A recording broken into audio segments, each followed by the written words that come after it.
Thanks, Tony. Hey, you know what's weird? What? That we never actually met Tony? We've never met Tony. What if his name isn't actually Tony? Katie, there's people watching this, so maybe we shouldn't tell them that. Just do the next film, and The Good Dinosaur, directed by Peter Sohn, is an animated movie by Pixar, which is about a young dinosaur named Arlo, voiced by Raymond Ochoa, and he and his family try to survive by running their own farm. However, Arlo gets washed up during a storm, and through the experience, he meets a cave boy named Spot, and together they go on an epic adventure to get Arlo home, which is challenging Arlo to face his biggest fears. And overall, it was a cute movie, and it had a really good underlying message. Oh, yeah. I thought it was fairly adorable, for sure. Fairly adorable. But not really a cave boy, more like just a dog. A dog? He growling. Was a dog, yeah, growling and that's What weird. do you do? Don't. But, just sticking its tongue out and sniffing the air and everything like that. But, I mean, he definitely more acted like a dog. I'm kind of interested to see to know Pixar's approach to this, because I mean, you have people, human people acting like dogs and stuff like that, and then you have dinosaurs running their own farm and everything like that.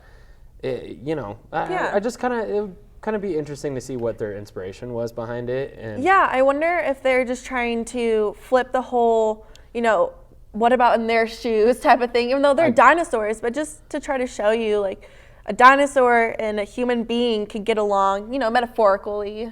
I guess. But I don't know. That's what I'm trying to think of, maybe. Sure. I mean, yeah. I guess thinking about it now, why not just actually have kind of like civilized-ish people for that time to like run their own farm? Because who doesn't like dinosaurs? I mean, I guess. So, I mean, clearly this movie is it's meant for a younger audience. I would say, though, there's some adult humor in it that, makes it so anyone can watch it. Yeah. Specifically a scene that we won't spoil it. Well, but I mean, it was very suggestive, especially if you're our age. One part. If you're this old going into a film and you're just like, that's wrong. We're like the only kids laughing in the movie because we're all college students. Yeah, and then all the other kids are just kind of like, I don't know what else is going on. So it just looks funny. Yeah. So, but, and I thought it was interesting that a lot of reviews and some other people said that they're kind of comparing it to Land Before Time, but I don't see the comparison besides the fact that they're dinosaurs. Right. There's nothing else. Like, they didn't have a cave boy. I don't know, like, I felt like the message was different. I mean, I was a young child when I watched it, so maybe that was why I don't see the comparison. But I don't know. What do you think, Joe? I mean, Land Before Time was definitely a different generation back then, and had its own style. But and Land Before Time is always gonna kind of just stay in here where my childhood is and stuff like that.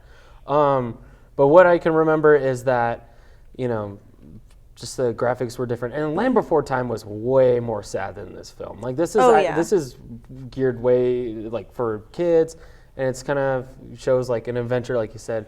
Arlo's trying to find his way back home, reconnect with his family. Whereas Land Before Time, it's more like Littlefoot is kind of trying to find himself, and then he has his friends to help him out with that.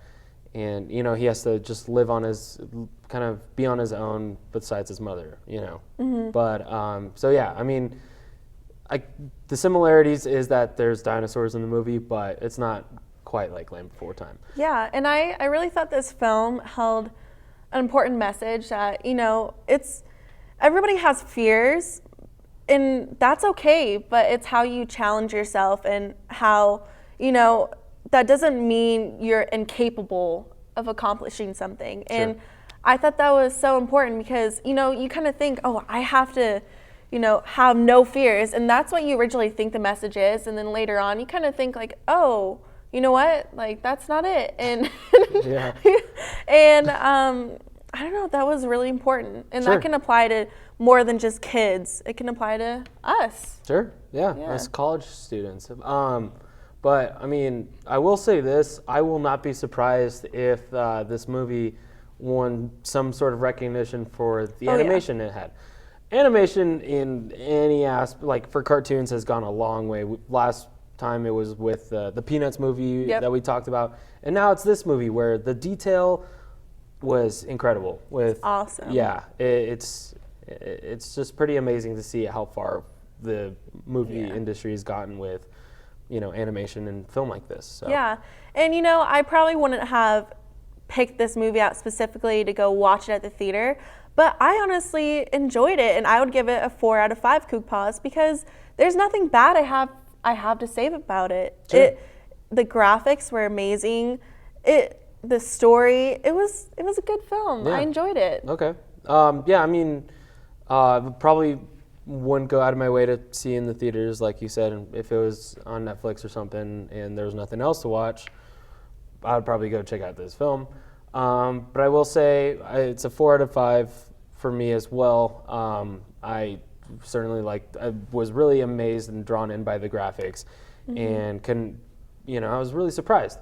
So, but definitely a kids movie. I laughed at a lot of parts, and you guys should go check this out.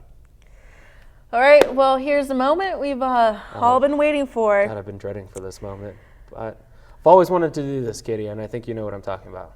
All right. Ready? Well, we're Wazzu on film, and thank you for watching. And that's a cut. That's a wrap. Let's go.